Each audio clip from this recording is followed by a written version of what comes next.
There's a position where your forehead touches the ground, where your pride dissolves, where your ego disappears, where everything you are carrying, every fear, every sin, every grief, has nowhere left to hide. That position is called sujud and is the closest any human being can ever get to Allah. I need you to stay for this one, because what I am going to tell you tonight about that position changed everything for me. There are things that break you in ways nothing can reach. Not words, not advice, not time. A loss that lives in your chest, like something heavy that never moves. A guilt that follows you even into your prayers. A loneliness so deep that being surrounded by people makes it worse, not better. And you have tried everything. You have distracted yourself. You have talked to people. You have stayed busy so the silence does not swallow you.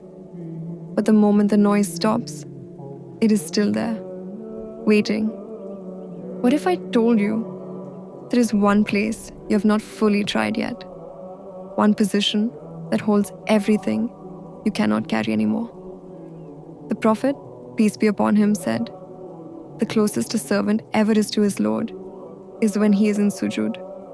Not when he is giving lectures, not when he is reading books, not when he is doing anything that the world can see.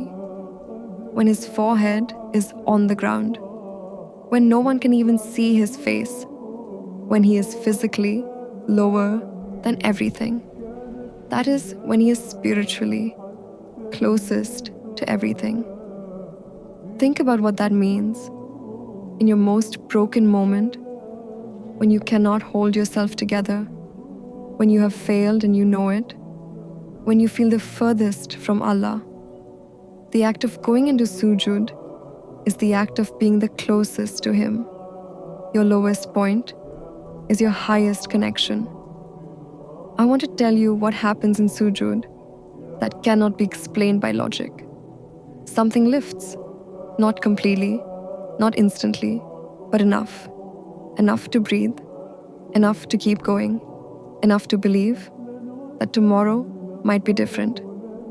Because in sujud, you're doing something no therapist, no friend, no amount of money can replicate. You're handing your pain directly to the one who has the power to remove it. Not complaining to someone who can only sympathize. Handing it to the one who can actually fix it. The Prophet, peace be upon him, when something troubled him, he did not pace the room.